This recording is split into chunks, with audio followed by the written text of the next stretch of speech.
हे good morning, कैसे हैं आप लोग? बहुत बढ़िया होंगे? अरे नहीं होंगे तो कोई दिक्कत नहीं है, बढ़िया हो जाइए और अपना खूब ख्याल रखिए, अपने सेहत का ख्याल रखिए, आप बढ़िया हो जाइएगा। आज के डेट में अगर आप बढ़िया नहीं हैं तो सबसे बढ़िया उपाय है आपको बढ़िया करने का कि आप बढ़िया भोजन करिए, बढ़िया नींद लीजिए और अपने फिजिक को टंच रखिए। गाइज, बिना देर करते हुए मैं आप लोगों से एक अनुरोध कर रहा हूं कि जो भी आपके भाई बहन बंधु इंग्लिश में थोड़े वीक हैं तो जल्दी से जल्दी उनको ये लिंक शेयर कर दीजिए ताकि वो भी इस क्लास को ज्वाइन कर सके और इंग्लिश में बढ़िया से बढ़िया चीज़, यानी कि नाउन चल रहा है अभी, तो नाउन में कुछ अच्छे से अच्छे चीज़ की जानकारी उन्हें भी हो जाए। इसलिए आप दुनिया में सबसे बड़ा दान क्या होता है? शिक्षा दान होता है। तो गाइज, क्या करना है? इस लिंक का दान कर देना है, यानी कि इस लिंक को शेयर कर देना है, ज़्यादा से ज़्यादा लोगों तक पहुंचाना है कि अभी के इस लाइव सेशन में ज़्यादा से ज़्यादा लोग जुड़े। ओके, नाउन का सीरीज चल रहा था, राइट? और नाउन के इस सीरीज में आप लोगों को क्या पढ़ाया जा रहा था? सिंगुलर और प्लूरल नाउन, सिंगुलर से प्लूरल कैसे बनाया जाता है, जिसमें मैंने आप लोगों को पिछले यानी कि लेक्चर नंबर 6 में मैंने आप लोगों को बहुत सारे एग्जांपल्स भी दिए थे, बहुत सारे रूल्स भी दिए थे। गाइज, वक्त आ गया है कुछ स्टैंडर्ड, अब थोड़े जैसे जैसे कहते हैं ना कि जब वो रूल नंबर 1 होता है थोड़ा हल्का, बउआ, फिर बउआ के पापा वाला, बउआ के चाचा वाला, बउआ के भैया वाला, और फिर धीरे धीरे आगे बढ़ता जाता है बउआ के दादा वाला तक पहुंचते हैं, यानी कि बउआ के दादा मतलब एडवांस लेवल। सो गाइज, आज हम लोग जिन रूल्स पे बात करने वाले हैं, कुछ अच्छे रूल्स पे बात करने वाले हैं, कुछ बउआ के दादा वाले रूल पे बात करने वाले हैं। गुड मॉर्निंग सारे लोगों को, गुड इवनिंग सारे लोगों को, सारे लोग जल्दी से जल्दी जुड़ते जाइए, जुड़ते जाइए, जुड़ते जाइए। अब हम लोग क्लास शुरू करने वाले हैं, बिना देर किए हुए क्लास हम लोग शुरू करने वाले हैं। तो अपना कॉपी और पेन उठा लीजिए और तब तक नहीं रखना है जब तक कि ये क्लास का सेशन, ये लाइव सेशन खत्म नहीं हो जाता है। सो आज का हमारा सबसे पहला रूल क्या है? क्या कहता है आज का हमारा रूल? कहता है हमारा रूल कि यदि कोई नाउन किसी प्रेपोजिशन से ऐड हो, यदि कोई नाउन किसी प्रेपोजिशन से ऐड हो, वैसे नाउन का हम लोग सिंगुलर से प्लूरल कैसे बनाते हैं? यदि कोई नाउन प्रेपोजिशन से ऐड हो, यानी कि FATHER, फादर, इन लॉ, ये क्या है? प्रीपोजिशन है। SISTER, सिस्टर, इन लॉ, ये क्या है? प्रीपोजिशन है। PASSER, पासेस बाय, ये क्या है? प्रीपोजिशन है। गाइज, अगर ये सारे वर्ड्स आपको मिलते हैं, जिन वर्ड्स को नाउन के तुरंत बाद प्रेपोजिशन होता है, तो एक बात हमेशा याद रखिएगा। यहाँ पे मैं आप लोगों के लिए नोट लिख रहा हूँ, आप समझिएगा इस बात को। यहाँ पे ये जो रूल है उस रूल का मैं यहाँ नोट लिख रहा हूँ। क्या नोट है? कि ऐसे शब्दों को प्लूरल बनाने के लिए,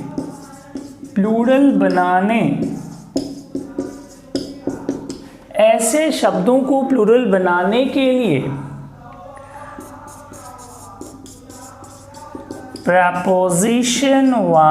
प्रेपोजिशन के ठीक पहले वाले शब्द में एस या ईएस लगाकर प्लूरल बनाते हैं। जल्दी से जल्दी इसको नोट कर लो बेटा, जल्दी से जल्दी इसको नोट कर लो। ऐसे शब्दों को प्लूरल बनाने के लिए प्रेपोजिशन के ठीक पहले वाले में एस है, इसमें तो ऑलरेडी एस, देखो यहाँ पे मैंने एस लगा दिया था, ये प्लूरल हो गया था। एस लगा करके प्लूरल बनाते हैं। चलो अब फादर इन लॉ को बनाना है, तो देखो फादर इन लॉज, क्या ये सही है? बिल्कुल भी सही नहीं है, ये गलत है। सही क्या होगा? Fathers in law.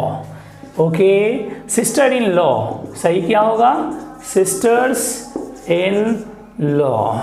पासर का पासर्स बाय। प्रेपोजिशन के ठीक पहले वाले को प्लूरल बनाना है, प्रेपोजिशन के ठीक पहले वाले को प्लूरल बनाना है। तो समझ जाओ कि इस प्रकार के शब्दों का इस प्रकार के नाउन का प्लूरल बन गया।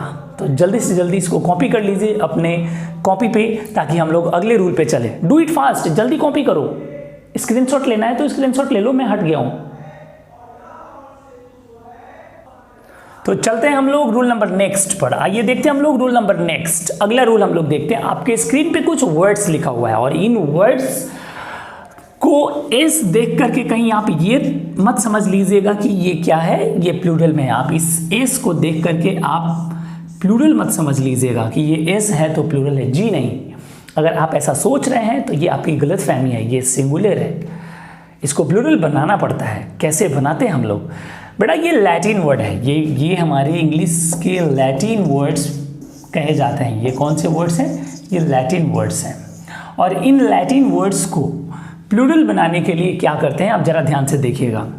आप कुछ कॉमन देखिए, इन सारे वर्ड्स में कॉमन क्या दिख रहा है, पहले कॉमन निकाल लो। इन सारे वर्ड्स में हम कॉमन देखेंगे US US US US US. तो हम क्या कर लिए, अब यहाँ से एक नोट कर लिए, यहाँ से एक नोट बना लिए। क्या नोट बनाए हैं कि इन वर्ड्स को प्लूरल बनाने, इन वर्ड्स को प्लूरल बनाने के लिए, इन वर्ड्स को प्लूरल बनाने के लिए यूएस को हटाकर आई जोड़ देते हैं। यूएस को हटाकर क्या करते हैं, आई जोड़ देते हैं।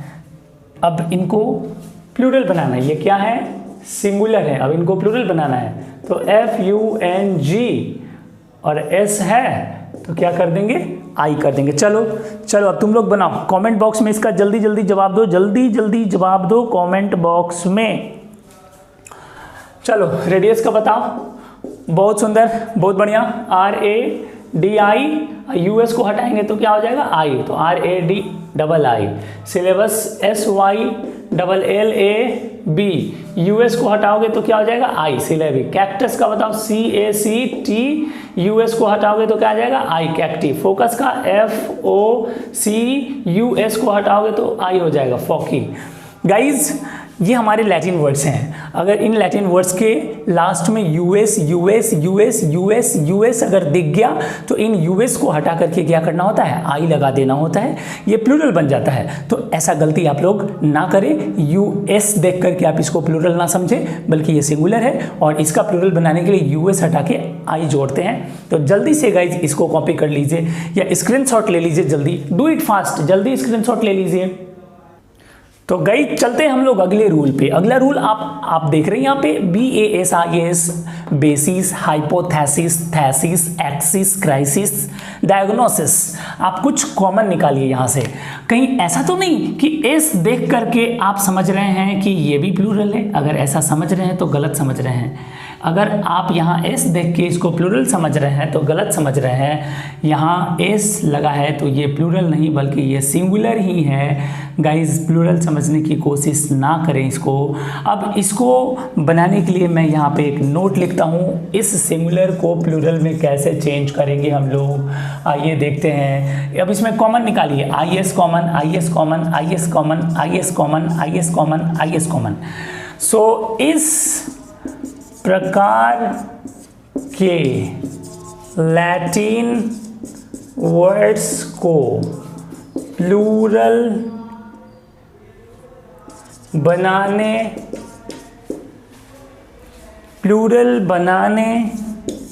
के लिए IS को हटाकर ES जोड़ दिया जाता है, जोड़ दिया जाता है। कुछ नहीं करना है बेटा, कुछ नहीं करना है।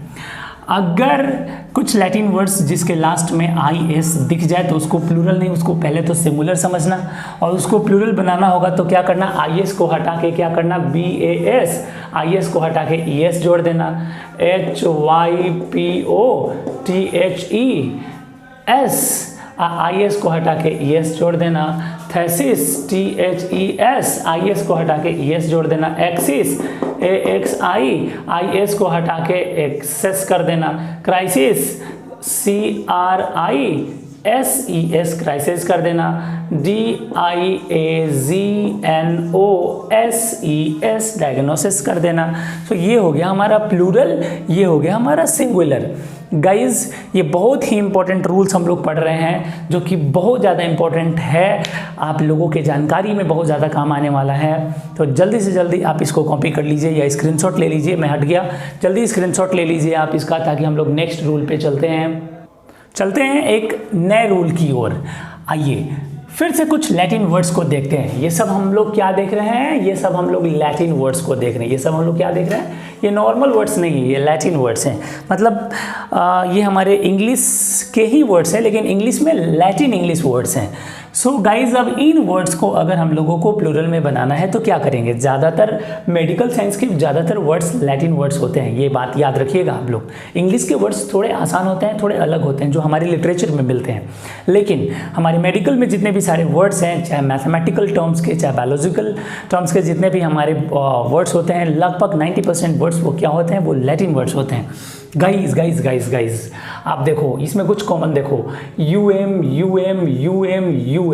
एक बात बताओ, ऐसे वर्ड्स को प्लूरल बनाने के लिए, क्या करोगे। ऐसे वर्ड्स को प्लूरल बनाने के लिए देखो, ये सिंगुलर है। अब इसको अगर प्लूरल बनाने का मन है तो क्या करोगे। मुझे पता है बहुत सारे लोगों को पता होगा, लेकिन एक यहाँ से नोट लिख लो। नोट कैसे निकालोगे, यहाँ से कॉमन करो, UM कॉमन हो गया। अब कॉमन निकालेंगे तो क्या करोगे, अब कॉमन से एक रूल बना लो। रूल क्या बनेगा कि इस प्रकार के वर्ड्स को प्लूरल बनाने के लिए UM हटाकर क्या करते हैं, A का प्रयोग कर देते हैं। एग्जाम्पल BACTERIUM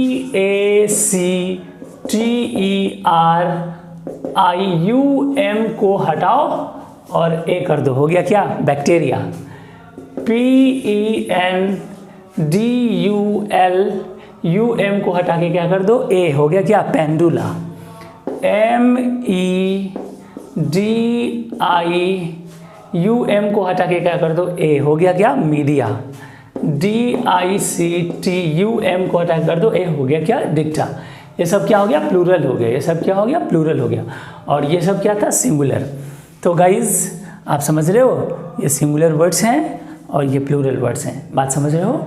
सो ये भी कुछ लैटिन वर्ड्स थे जिनको सिंगुलर से प्लूरल इस प्रकार से बनाते हैं। जल्दी से इसको स्क्रीनशॉट ले लो ताकि हम लोग आगे बढ़ेंगे। हो गया, चलिए चलते हैं हम लोग एक नई दुनिया में।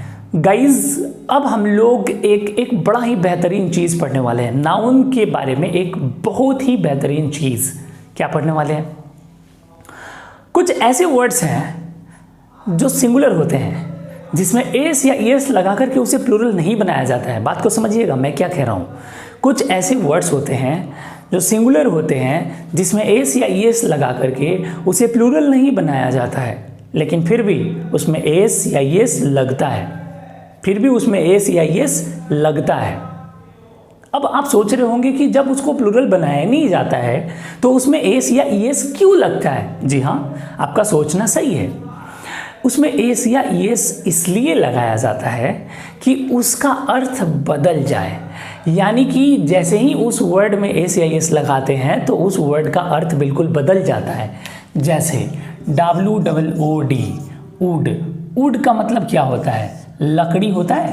वुड का मतलब क्या होता है, लकड़ी। लेकिन जैसे ही हम लोग वुड में एस लगाते हैं, वुड्स, तो इसका मतलब हो जाता है जंगल। तो इसका मतलब क्या हो जाता है, जंगल। याद रखिएगा। आप देख रहे हैं यहाँ पे COPPER, कॉपर। कॉपर का मतलब क्या होता है, तांबा। लेकिन जैसे ही इसमें आप लगाते हैं COPPERS, कॉपर्स, तो इसका मतलब क्या हो जाता है, सिक्का। आप ये मत समझिएगा कि ये प्लूरल हो गया और ये सिंगुलर हो गया, नहीं। ये भी सिंगुलर है और ये भी सिंगुलर है, दोनों सिंगुलर है। ध्यान में रखना है, बस चेंज क्या हो रहा है, एस लगाने से इसका मीनिंग बदल रहा है। एस लगाने से क्या बदल रहा है, इसका मीनिंग बदल रहा है। चलिए आगे चलते हैं। नीचे में देखिएगा, वुड हो गया, कॉपर हो गया, WATER वाटर, वाटर मतलब पानी, और WATERS वाटर्स, इसका मतलब समुद्र, इसका मतलब समुद्र। एस लगने से क्या हो रहा है बच्चों, एस लगने से इसका बस मीनिंग बदल जा रहा है। क्या हो रहा है, इसका बस मीनिंग बदल रहा है। जैसे AIR एयर, एयर का मतलब क्या होता है, हवा, लेकिन AIRS एयर्स लगा देते हैं, इसका मतलब हो जाता है घमंड या बनना। कुछ लोग होते हैं ना ज़्यादा उड़ना, कुछ लोग होते हैं ना ज़्यादा बनते हैं, ज़्यादा उड़ते हैं, तो उस सेंस में हम लोग एयर्स का प्रयोग करते हैं। और एयर मतलब हवा। एग्जाम्पल के तौर पे जैसे ज़्यादा उड़ो मत, ज़्यादा उड़ो मत।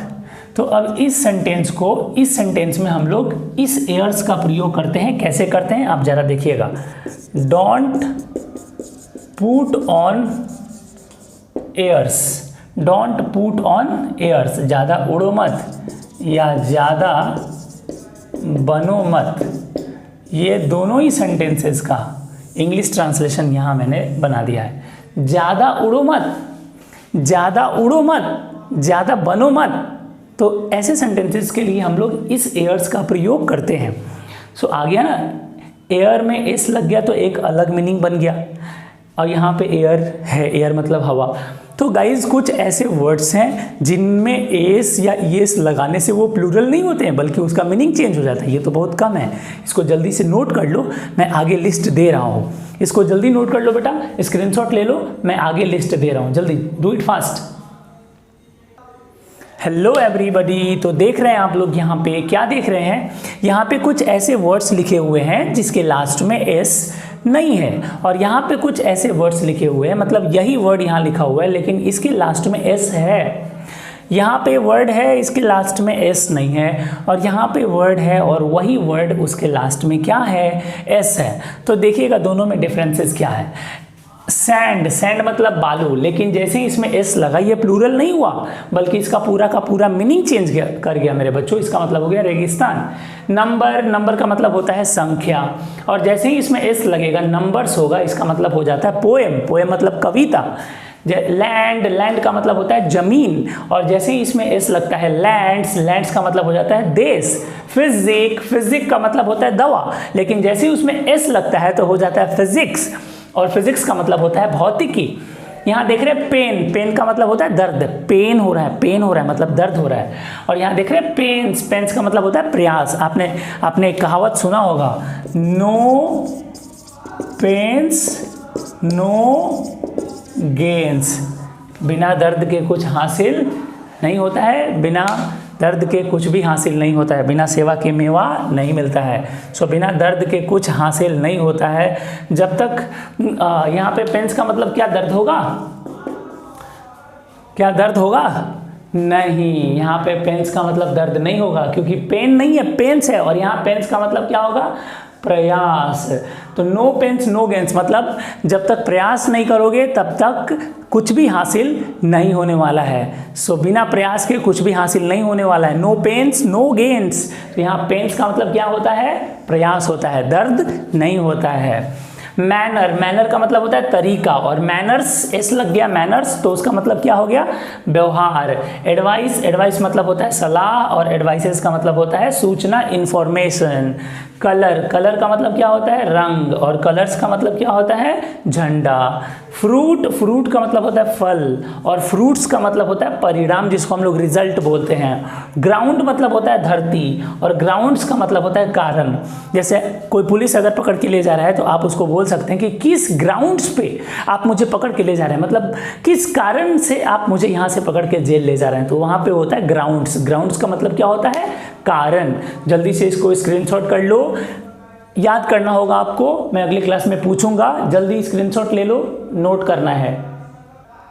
ओके, तो आप लोगों ने नोट कर लिया। अब हम लोग नाउन के कुछ विशेष चीज़ों पे बात करेंगे, और वो कौन सी चीज़ है। तो अब हम लोग नाउन के जिस चीज़ पे हम लोग बात करने वाले हैं ना, वो अपने आप में बॉम्बास्टिक है, वो अपने आप में एक मैजिक है। और पता है वो क्या है, मैं अभी बताने जा रहा हूँ। आप लोगों ने सुना होगा COUSIN, कज़िन। कज़िन मतलब चचेरा या ममेरा, सुना है आप लोगों ने। अब एक बात याद रखिएगा, कज़िन के साथ कभी भी ब्रदर या सिस्टर का प्रयोग नहीं करते हैं। याद रखिएगा ये बात। कज़िन का मतलब होता है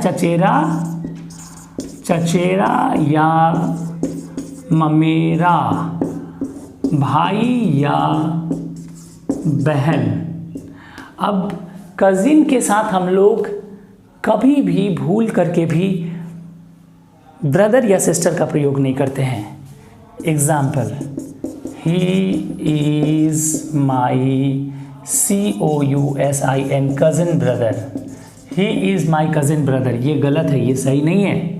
सही क्या है, ही इज़ माई कज़िन। अच्छा, ब्रदर लिखने की क्या ज़रूरत है, जब यहाँ ही है तो जाहिर सी बात है कि ब्रदर ही होगा। अगर यहाँ सी होता तो यहाँ सिस्टर हो जाता ब्रदर के जगह पे। तो इसमें ये तो खुद से समझने वाली बात है, फिर उसमें ब्रदर और सिस्टर लगाने की कोई ज़रूरत ही नहीं है। और यही रीज़न है मेरे बच्चों कि हम लोग कज़िन के साथ ब्रदर या सिस्टर का प्रयोग नहीं करते हैं, क्योंकि इसके पहले वाला सब्जेक्ट बता देता है कि लड़का है कि लड़की। अगर लड़का है तो भाई है, लड़की है तो सिस्टर है, इसलिए हम लोगों को आगे में जोड़ने की ज़रूरत है। ही इज़ माई कज़िन, इसका मतलब कि वह मेरा चचेरा भाई है। और सी इज़ माई COUSIN कज़िन, इसका मतलब कि वह मेरी चचेरी या ममेरी बहन है। तो यहाँ सी लग गया तो बहन हो गई, और यहाँ ही लग गया तो भाई हो गया। दैट्स द रीज़न कि हम लोग कज़िन के साथ ब्रदर या सिस्टर का प्रयोग नहीं करते हैं। तो यहाँ से एक रूल आप लिख सकते हैं नाउन में, और रूल क्या लिखना है कि कज़िन के साथ ब्रदर या सिस्टर का प्रयोग नहीं करते हैं। इसको नोट कर लेना है, इसको जल्दी से आप लोग नोट कर लीजिए। कज़िन के साथ ब्रदर या सिस्टर का प्रयोग नहीं करते हैं, इस चीज़ को नोट कर लेना है। उसके बाद ये एग्जाम्पल्स आपको अपने कॉपी पे जल्दी से जल्दी नोट कर लीजिए। कॉपी पे नोट नहीं करना है तो जल्दी स्क्रीनशॉट ले लीजिए, ताकि हम लोग बिना देर किए हुए आगे बढ़े। आज हमको ख़त्म कर देना है। आज हम लोग नाउन के कुछ हॉट टिप्स तक जाएंगे, कुछ नाउन के अजीबोगरीब चीज़ों को देखेंगे, जो आपके लिए, आपके छोटे भाई बहनों के लिए, आपके बड़े भैया लोगों के लिए बहुत ही ज़्यादा आश्चर्यजनक चीज़ें होंगी। तो और भी चलते हैं हम लोग, जल्दी इसको जल्दी से कॉपी कर लीजिए। मिटाएं, ठीक है, स्क्रीनशॉट ले लिए होंगे होप सो। चलिए मिटाते हैं।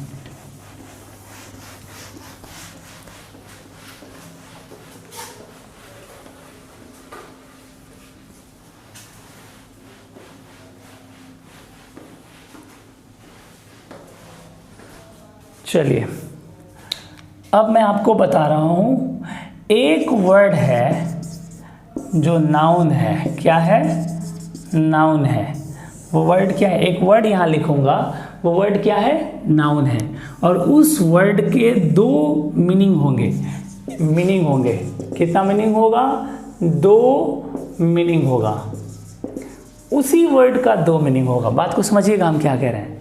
एक वर्ड हम यहाँ नाउन लिखेंगे, एक नाउन वर्ड लिखेंगे। ये जो वर्ड होगा वो क्या होगा? नाउन होगा।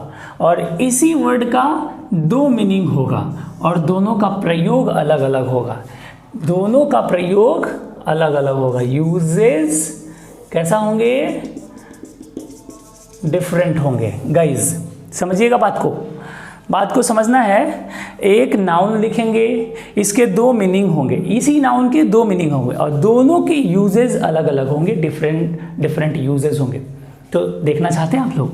आइए दिखा देते हैं। एग्जाम्पल नंबर 1 कौन सा एग्जाम्पल है? EVIDENC, evidence. क्या है? एविडेंस। अब देखिएगा, समझिएगा बात को। एक ही वर्ड है, वर्ड एक ही है, सबूत। एक ही वर्ड है, सबूत।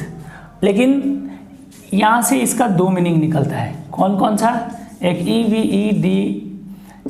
EVEDENCE एविडेंस, और एक निकलता है WITNESS विटनेस। चलिए बताइए कमेंट बॉक्स में, अगर किसी को पता है तो बताइए कि एविडेंस में और विटनेस में क्या अंतर है। बताइए what is difference between evidence and witness? What is difference between evidence and witness? बताइए कमेंट बॉक्स में नीचे जवाब दीजिए। किसी को पता है क्या कि एविडेंस में और विटनेस में दोनों का मतलब सबूत होता है, लेकिन एविडेंस जो होता है वो नॉन लिविंग के लिए यूज़ होता है और विटनेस लिविंग के लिए यूज़ होता है। ये बात हमेशा ध्यान में रखना है। विटनेस जिसको हम लोग आंखों देखा कहते हैं, और एविडेंस जो हम लोगों का नॉन लिविंग होता है। ये बात आपको हमेशा ध्यान में रखना है। अगर कहीं कत्ल हो गया है, कहीं खून हो गया है और वहाँ मैंने देख लिया है उस खून को होते हुए, सो मैं लिविंग हूँ कि नॉन लिविंग हूँ? लिविंग हूँ, तो मैं उस खून का मैं विटनेस हुआ कि एविडेंस हुआ? तो मैं विटनेस हुआ। क्यों हुआ? क्योंकि मैं लिविंग हूँ। और वहाँ पे वहाँ जहाँ पे खून हुआ है, जहाँ पे कत्ल किया गया है, उस जगह पे मान लो कि मेरा कोई सामान वहाँ पे गिरा पड़ा मिल गया, वहाँ पे मेरा पर्स, मेरा वॉलेट वहाँ पे गिरा पड़ा मिल गया, तो वो जो वॉलेट वो किसका है? मेरा है। तो वो भी एक सबूत हो गया, और उस सबूत से पता चल रहा है कि उस मर्डर वाले जगह पे मैं गया था। अब मैं मर्डर किया था कि नहीं इसमें डाउट होगा, लेकिन वहाँ पे मैं गया था। ये कैसे पता चला? उस सबूत से पता चला। सबूत क्या था? सबूत था मेरा वॉलेट, मेरा पर्स जो वहाँ पे गिरा हुआ था। वॉलेट कहते हैं उसको हम लोग, पर्स अलग होता है। पर्स जो लेडीज़ लोग लेके जाती है, वो हम लोगों का जो होता है ना उसको वॉलेट कहते हैं, याद रखिएगा। तो अब वो लिविंग है कि नॉन लिविंग है? वो नॉन लिविंग है गाइस। अब नॉन लिविंग है, सबूत वो भी है, तो नॉन लिविंग है तो वो क्या हो गया? विटनेस हुआ कि एविडेंस हुआ? वो एविडेंस हो गया। और अगर लिविंग है तो वो क्या हो गया? वो विटनेस हो गया। ठीक है, चश्मदीद गवाह जिसको हम लोग कहते हैं, मतलब आंखों से देखा है। विटनेस मतलब आंखों से जो देखा है लिविंग के लिए, और एविडेंस नॉन लिविंग के लिए गाइस। ठीक है, ओके। जल्दी स्क्रीनशॉट लो या उतारो, जल्दी करो जल्दी करो। हो गया? तो चलते हैं हम लोग कुछ और इंटरेस्टिंग वर्ड्स पे। आइए अगला वर्ड, अच्छा, अविवाहित। अविवाहित, ठीक है, अविवाहित, सही है। अब अविवाहित कितने तरह के? दो तरह के होते हैं। एक होता है मेल और एक होता है फीमेल। होता है कि नहीं होता है? एक अविवाहित मेल होता है और एक अविवाहित, विवाहित में हित ऐसे होता है, हर्षी होता है कि दीर्घी होता है? बताओ कमेंट बॉक्स में, जल्दी लिख के बताओ, हर्षी होता है कि दीर्घी होता है? चलो जल्दी बताओ, जल्दी बताओ। जवाब नहीं आया अभी तक किसी का जवाब नहीं आया। हर्षी होता है, हर्षी। ये होता है अविवाहित, ये नहीं होता है, ये होता है। थोड़ा हिंदी हमारी भी तंगी है। चलो अविवाहित। अब मेल भी अविवाहित होता है और फीमेल भी अविवाहित होता है। बात को समझना ध्यान से। मेल भी अविवाहित होता है और फीमेल भी अविवाहित होता है। तो मेल अविवाहित को क्या कहते हैं? क्या कहते हैं बताओ? क्या कहते हैं? BACHLOR, bachelor. मेल अविवाहित को क्या कहते हैं हम लोग? बैचलर। और फीमेल अविवाहित को क्या कहते हैं हम लोग? मेड। समझ लो बात को। मेल अविवाहित को क्या कहते हैं? बैचलर। और फीमेल अविवाहित को क्या कहते हैं? मेड। कोई फीमेल है अविवाहित है तो उसको मेड कहते हैं, और कोई मेल है अविवाहित है, विवाह नहीं हुआ है, तो उसको बैचलर कहते हैं। जल्दी से इसको नोट कर लो, डू इट फास्ट। हो गया? चलो एक चीज़ और बताते हैं नीचे में। हो गया ना? चलो एक चीज़ और सीख लो। नीचे में ISSUE, बड़ा इंटरेस्टिंग होने वाला है। देखो इशू, इशू का मतलब क्या जानते हो? बच्चा भी होता है, और इशू का मतलब और क्या होता है? मुद्दा भी होता है। इशू का मतलब मुद्दा भी होता है। इशू का मतलब बच्चा भी होता है और इशू का मतलब मुद्दा भी होता है। ठीक है, अब यहाँ पे लालू हैज़ 9 इशू, मतलब लालू के 9 बच्चे हैं। लालू के 9 बच्चे हैं। अब मुद्दा, व्हाट इज द इशू, क्या मुद्दा है, व्हाट इज द इशू, क्या मुद्दा है, किस मुद्दे पर आज बात करना है, what is the issue. So guys, issue का मतलब बच्चा भी होता है और इशू का मतलब मुद्दा भी होता है। जल्दी से जल्दी इसको कॉपी कर लीजिए, जल्दी से जल्दी कॉपी कर लीजिए। इशू का मतलब बच्चा भी होता है और मुद्दा भी होता है। चलिए आगे चलते हैं, कॉपी कर लिए आप लोग। एक चीज़ और देखिए, एक चीज़ और आपको दिखा रहे हैं, BROTHER ब्रदर और BROTHEREN ब्रदर, इन दोनों में क्या अंतर है। ये इसका भाई, ये भी भाई है और ये भी भाई है, दोनों में क्या अंतर है। इस खून का रिश्ता वाला भाई, खून का रिश्ता वाला भाई, और ये मुंह बोला भाई होता है ना, एक मुंह बोला भाई, मुंह से हमने मान लिया उसको, तो ये मुंह बोला भाई और ये खून के रिश्ता वाला भाई। ब्रदर मतलब खून का रिश्ता वाला भाई और ब्रदरेन का मतलब मुंह बोला भाई होता है ना, कि हमने मुंह बोला भाई बना लिया किसी को। सो ब्रदरेन का मतलब होता है मुंह बोला भाई और ब्रदर का मतलब होता है खून के रिश्ता वाला भाई। चलो जल्दी से इसको नोट कर लो। क्या पढ़ रहे हैं हम लोग, ये सब क्या पढ़ रहे हैं हम लोग बताइए। हम लोग पढ़ रहे हैं नाउन। सो नाउन में कुछ जनरल मिस्टेक्स होते हैं, नाउन में कुछ GENERAL जनरल मिस्टेक्स होते हैं। इन जनरल मिस्टेक्स को हम लोग क्या करते हैं, इन जनरल मिस्टेक्स को हम लोग अक्सर करते हैं अपने डेली लाइफ में। जैसे अगर किसी को कहना है कि मैं सब्जी खरीदने जा रहा हूँ, फॉर एग्जाम्पल कहना है कि मैं सब्जी खरीदने जा रहा हूं, तो क्या लिखते हैं, आई am going to by vegetable, यही कहते हैं ना हम लोग। लेकिन ये गलत है, सही नहीं है। क्यों सही नहीं है, क्योंकि नाउन आपका वीक है। नाउन में जो जनरल मिस्टेक्स होते हैं वो आपको पता नहीं है, इसलिए ये आपका गलत हो गया। अब आपको पता होता कि नाउन के रूप में वेजिटेबल कभी भी सही नहीं होता है। नाउन के रूप में जब कभी भी हम लोग वेजिटेबल का प्रयोग करेंगे तो हम लोग वेजिटेबल्स का प्रयोग करेंगे। कभी भी नाउन के रूप में यानी कि सब्जेक्ट या ऑब्जेक्ट के रूप में वेजिटेबल का प्रयोग होगा तो हम लोग वेजिटेबल्स का प्रयोग करते हैं, कभी वेजिटेबल का प्रयोग नहीं करते हैं। ये बात हमेशा ध्यान में रखिएगा। So I am going to buy not vegetable, बल्कि I am going to buy vegetables, S लगाना ज़रूरी होता है। तो इस प्रकार की चीज़ों को जानना आप लोगों के लिए ज़रूरी होता है। एक चीज़ और है, चूँकि नाउन में जनरल मिस्टेक्स के बारे में हम लोग पढ़ रहे हैं तो ये भी आप जान लीजिए कि कभी भी 4:05 हो रहा है तो इसमें हम लोग ओ क्लॉक का प्रयोग नहीं करते हैं। कभी भी 5:10 हो रहा है तो इसमें कभी भी ओ क्लॉक का प्रयोग नहीं करते हैं। ओ क्लॉक का प्रयोग हमेशा पूर्ण संख्या में करते हैं। जब 4 बजा हो, जब 4 बजा हो, जब 5 बजा हो, तब जाके ओ क्लॉक का प्रयोग करते हैं। ये बात आपको जानना होगा। ये जनरल मिस्टेक्स हम लोग पढ़ रहे हैं, चूँकि नाउन के जनरल मिस्टेक्स हम लोग पढ़ रहे हैं इसलिए ये सारी चीज़ों को जानना ज़रूरी है आप लोगों के लिए। तो ये भी आप अपने कॉपी पे नोट कर लीजिए या स्क्रीनशॉट ले लीजिए। Do it fast.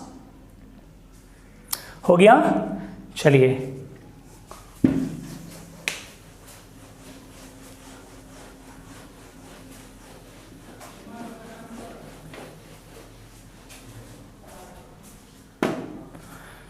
चलिए अब एक बहुत ही बढ़िया चीज़ मैं बताने जा रहा हूँ। पता है ये जो अभी मैं बताने जा रहा हूँ ये चीज़ बहुत सारे इंग्लिश टीचर का भी दिमाग खोल देगा। बहुत सारे लोग कहते हैं मैं इंग्लिश टीचर हूँ, मैं इंग्लिश टीचर हूँ, मैं इंग्लिश टीचर हूँ, मैं इंग्लिश टीचर हूँ। गलत है।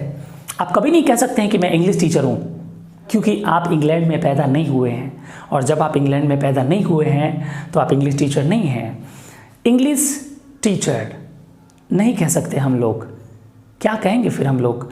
बहुत सारे लोग कहते हैं मैं इंग्लिश टीचर हूँ, इंग्लिश टीचर हूँ। अगर आप इंग्लैंड में पैदा हुए हैं तो ही आप कह सकते हैं कि इंग्लिश टीचर हैं। यदि आप इंग्लैंड में पैदा नहीं हुए हैं, कहीं दूसरे जगह पैदा हुए हैं और दूसरी जगह पैदा होने के बाद आप अंग्रेज़ी पढ़ा रहे हैं, तो क्या कहेंगे आप? तब आपको कहना होगा the teacher of English language, the teacher of English language. The teacher of English language. आप कभी नहीं कह सकते हैं इंग्लिश टीचर, गलत है। आप क्या कहेंगे? The teacher of English language.